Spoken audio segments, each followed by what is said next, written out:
सभी पत्रकार बंधुओं का नमस्कार। जफर भाई बहुत बहुत धन्यवाद। ये आज की जो प्रेस वार्ता है बहुत ही अहम प्रेस वार्ता है और ये प्रेस वार्ता जो कल नेता प्रतिपक्ष राहुल गांधी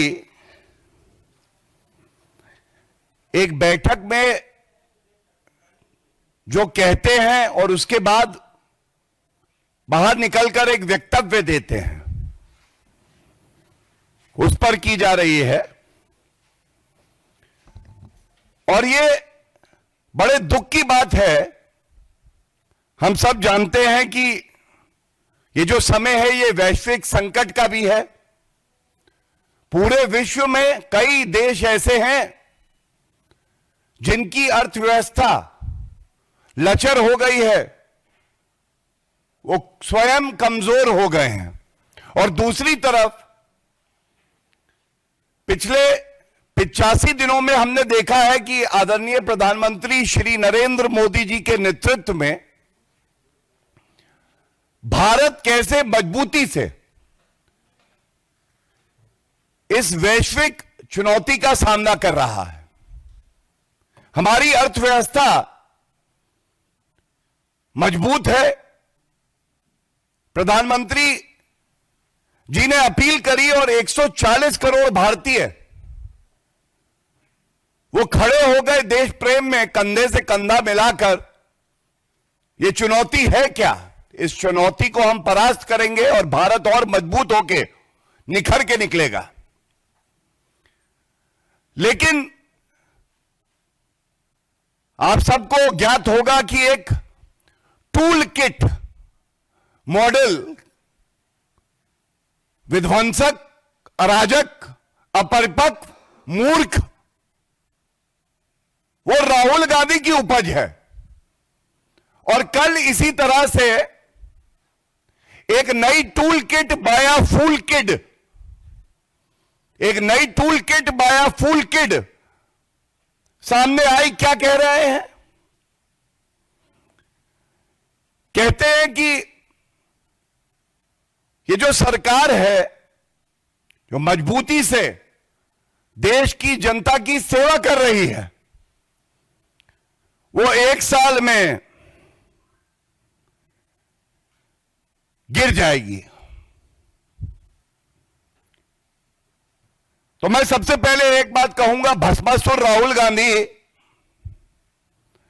हमें नहीं पता था कि भस्मासुर अब एक ज्योतिष भी बन जाएंगे। वो एक दुग्गल साहब का कैरेक्टर होता था। वो रोज सुबह उठता था, उसको कुछ नया चाहिए होता था। तो ये जो नकली गांडी है ये भारतीय राजनीति के भस्मासुर तो है ही, हम सब जानते हैं। लेकिन अब ये ज्योतिष भी बन गए हैं। सबसे पहले तो मैं बड़ी स्पष्टता से एक बात कहूंगा,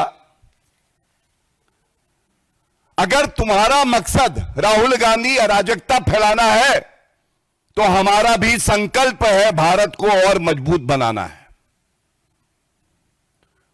एड़ी चोटी का जोर तुम भी लगा लो और हमने भी ठानी है कि भारत को आगे लेके जाना है। ये जो बात कही गई, ये टूल किट बाय फूल किड क्यों है? अपरिपक्व राहुल गांधी हम सब जानते हैं, 55-56 साल की उम्र में परिपक्वता ना आए, ठहराव ना आए, संयम ना आए तो क्या कहा जा सकता है। लेकिन यह चिंताजनक इसलिए है कि यह अराजकता फैलाने के लिए इस समय में बयान दिया गया है। दूसरा बड़ा संदेश, अगर लोकतांत्रिक तरीके से मैं सत्ता में नहीं आ पाऊंगा तो मैं लोकतंत्र को, पूरी प्रणाली को ही समाप्त कर दूंगा। I will destroy the very system that has made me the LOP. और तीसरी बड़ी बात है जो भारतीय जनता पार्टी इस मंच से उठा रही है, लेकिन 140 करोड़ की जनता पूछ रही है, राहुल जी भारत से इतनी नफरत क्यों? विदेशी धरती पे जाते हैं तो लोकतंत्र खत्म हो गया है भारत में कहते हैं, देश के प्रधानमंत्री को, भारत के प्रधानमंत्री को गद्दार बुला देते हैं। यह नफरत क्यों? क्या विपक्ष में रह के नेता प्रतिपक्ष देश की सेवा नहीं कर सकते हैं? यह एक बड़ा सवाल है। और जब देश को हर नागरिक की जरूरत है तो क्या राहुल गांधी आप अपने नागरिक होने के कर्तव्यों का निर्वहन नहीं कर सकते हैं? अच्छा, सिटीजनशिप, अच्छा एक और सिटीजनशिप भी है, वो भी मामला चल रहा है। हो सकता है कि चीन का जो एमओयू किया था उसकी मजबूरियां हो। बड़ी स्पष्टता से एक बात कहेंगे, ये मुद्दे इसलिए उठाए जा रहे हैं क्योंकि दुख होता है कि नेता प्रतिपक्ष केवल भारत को कमजोर करने का कार्य करता है और जनता के लिए, जो जनता जानती है यह सरकार स्थिर भी है, मजबूत भी है और अंगद के पांव की तरह है। 100 राहुल गांधी भी आ जाए तो हिला नहीं पाएंगे, यह बात जान लीजिए आप। गिरने की बात कर रहे थे राहुल गांधी जी, गिरे तो आप हैं लोगों की नजरों में, और अभी और गिरना बाकी है। राहुल गांधी अभी और गिरेंगे लोगों की नजरों में। आपने भविष्यवाणी करी तो जो जनता से हम लोगों को फीडबैक आता है हम भी कुछ कह देते हैं। अभी बहुत जल्दी 1 साल के अंदर अंदर कांग्रेस भी 2 फाड़ होगी, कांग्रेस भी टूटेगी और नकली गांडी का गुरूर भी टूटेगा, पहली बात। दूसरा, जो कांग्रेस के नेता है वो भी सहमत नहीं है कि नेता प्रतिपक्ष इस तरह के भारत विरोधी अराजक बयान दे। और देखिएगा इस नकली गांधी परिवार के खिलाफ कांग्रेस में ही विद्रोह होगा, यह भी जान लीजिए। और तीसरी बड़ी बात, जिसको देश की मिट्टी से मोहब्बत होती है वो अपने देश में रह के हर चुनौती का सामना करता है, लेकिन जिसकी रगों में ही देश विरोध हो, जब कांग्रेस पार्टी के अंदर नकली गांधी परिवार का विरोध होगा तो ये विदेशी धरती पर होंगे और भाग जाएंगे भारत छोड़कर। ये बात बिल्कुल स्पष्टता से मैं बता दूंगा। मैं ये जरूर बात कहना चाहता हूं, इसी से जुड़ी हम देख रहे हैं किस तरह से राहुल गांधी का भी एक आज एक्सपोस्ट आया और खड़गे जी का भी एक एक्सपोस्ट आया। वैश्विक चुनौती में चाहे सत्ताधारी पार्टी हो, चाहे कोई नेता हो विपक्षी पार्टी से हो, देश के साथ तो खड़े हो सकते हैं कि नहीं हो सकते। खड़गे जी जो बात कह रहे हैं, खड़गे जी ने आज बोला ये जो तेल की कीमतें बढ़ाई जा रही हैं और उन्होंने कुछ आंकड़े दिए, तो सबसे पहले तो आज राहुल गांधी और खड़गे जी को उत्तर देना चाहिए। राहुल गांधी जी, इस वैश्विक संकट में मैं आपको एक आंकड़ा देता हूं, महंगाई पूरे विश्व में बाकी देशों में कहां है और भारत कहां खड़ा है मजबूती से। मलेशिया में 56% महंगाई, पाकिस्तान भिखमंगा देश है, उसका नाम नहीं लूंगा, उससे कोई तुलना भी नहीं है भारत की। यूएई 52% महंगाई बढ़ी है, ये पिछले 80 दिन का आंकड़ा दे रहा हूं। अमेरिका में 45%, फिलीपींस में 41%, श्रीलंका में 38%, कनाडा में 32%, चीन में 22% और भारत में 4%। ये पहला जो आंकड़ा दिया है, पहला आंकड़ा राहुल गांधी, ये आपके लिए है, ये बताने के लिए हमारी भारत माता को कोसो मत, बहुत मजबूती से खड़े हैं। एंड विद और विदाउट यू, विद और without Rahul Gandhi, the nation will progress further. We have the might and the support of 1.4 billion Indians. दूसरा, तेल की कीमतों की बात कर रहे हैं तो मैं यह भी आंकड़ा देना चाहता हूं कि पिछले 80 दिनों में तेल की कीमतें बाकी देशों में कहां आ गई हैं। पेट्रोल की बात कर लेते हैं, डीजल में भी बढ़ी है वैसे ही, लेकिन पेट्रोल की बात कर लेते हैं। मलेशिया में 58% इंक्रीज है, अमेरिका में 46%, कनाडा में 34%, चीन में 25%, ब्रिटेन में 20% और भारत में 5%, 5.5%। और ये मैं आज का जो आंकड़ा है उसको जोड़ के बता रहा हूं। कहां 58%, 46%, ये सारे आंकड़े और भी हैं, और भारत में 5%। ये क्या दिखाता है? आप याद करिए, सबसे पहले करीब 65 से 70 दिन युद्ध चलता है, लेकिन भारत में तेल की कीमत में 1 रुपए का इजाफा नहीं होता है। सच्चाई नंबर 1, क्योंकि मंशा यह थी कि आम आदमी पर कोई बोझ नहीं पड़ना चाहिए। सरकार वो ठोस कदम उठाती रही जो भारत की जनता के हित में थे। ऑयल कंपनीज ने नुकसान सहना स्वीकार किया, आम जनता को पीड़ा हो ये वो नहीं चाहते थे।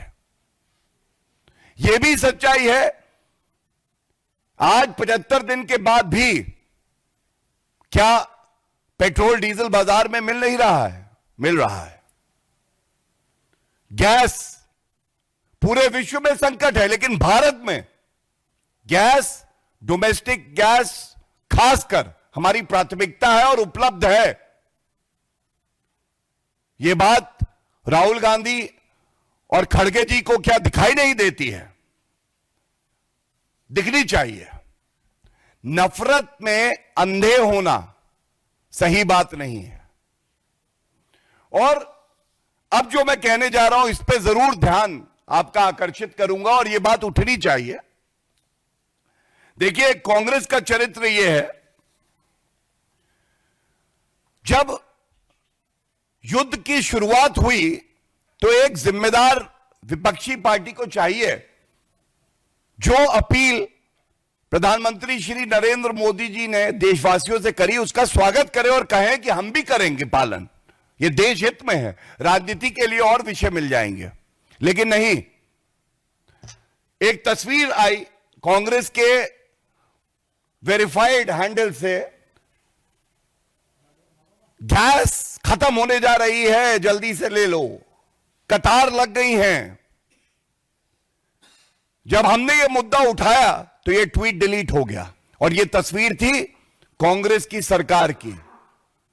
पहला सवाल, ये फरेब, ये धोखा क्यों? यही तो टूल किट होती है, इसी का तो जिक्र हम कर रहे हैं, ये टूल किट है। दूसरा, स्ट्रेट ऑफ हॉर्मुज, जब वहां से जहाज बहुत कम देशों के अपने गंतव्य स्थान पे पहुंच पा रहे थे और भारत के 2 जहाज वहां से निकल गए और भारत की तरफ आ रहे थे। तो पवन खेड़ा खेड़ा पेड़ा वही वाले, हाँ सही, वो लिखते हैं कि ये जो 2 जहाज हैं ये भारत नहीं आएंगे, भारत नहीं आएंगे, लेकिन ये जहाज तो भारत आ गए। तो ये झूठा प्रचार क्यों? जॉर्ज सोरस बता रहा था या इलान ओमर बता रही थी कि ये जहाज भारत नहीं आएंगे? ये दूसरा झूठ, ये ट्वीट भी डिलीट कर दिया गया। लेकिन झूठ बोला क्यों गया? तो झूठ नंबर 1, झूठ नंबर 2 और तीसरा जो दुष्प्रचार किया जा रहा है, पिछले 4 महीने से हम देख रहे हैं भारत रूस से कच्चे तेल का आयात नहीं कर रहा, दबाव में है। तो डंके की चोट पे एक बात कहते हैं, ये नरेंद्र मोदी जी हैं, जो देश हित में होगा वही निर्णय लिया जाएगा और किसी के दबाव में हम काम नहीं करते हैं। और आंकड़े ये कहते हैं एनडीए की इस सरकार में, खासकर पिछले 4-5 सालों में, जो कच्चे तेल का आयात हुआ है ये 30 से 36% तक हुआ है रूस से, 30 से 36%। एक मिनट, एक्सक्यूज मी प्लीज, कौन बात कर रहा है फोन पे? 30 से 36% आयात हो रहा है रूस से कच्चे तेल का, और यूपीए के समय में यह 1% था।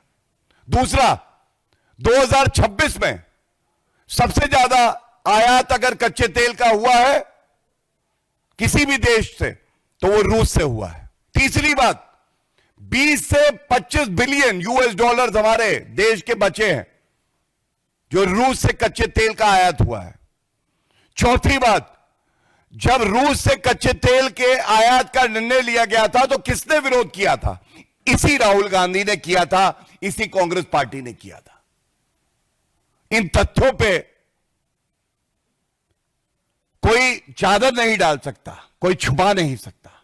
ये वो तथ्य हैं जो बताते हैं कि ईमानदारी की ताकत क्या होती है। इसके साथ ही दूसरा भाग है इसी प्रेस वार्ता का, यह भी बड़ा अहम है। मोहब्बत की दुकान में केवल सांप्रदायिक सामान, यही है कांग्रेस की पहचान। एक बैठक होती है अल्पसंख्यक सलाहकार समिति। इस बैठक में राहुल गांधी, नाम अल्पसंख्यक है समिति का, लेकिन बात केवल और केवल मुस्लिम समाज की करते हैं। वो कहते हैं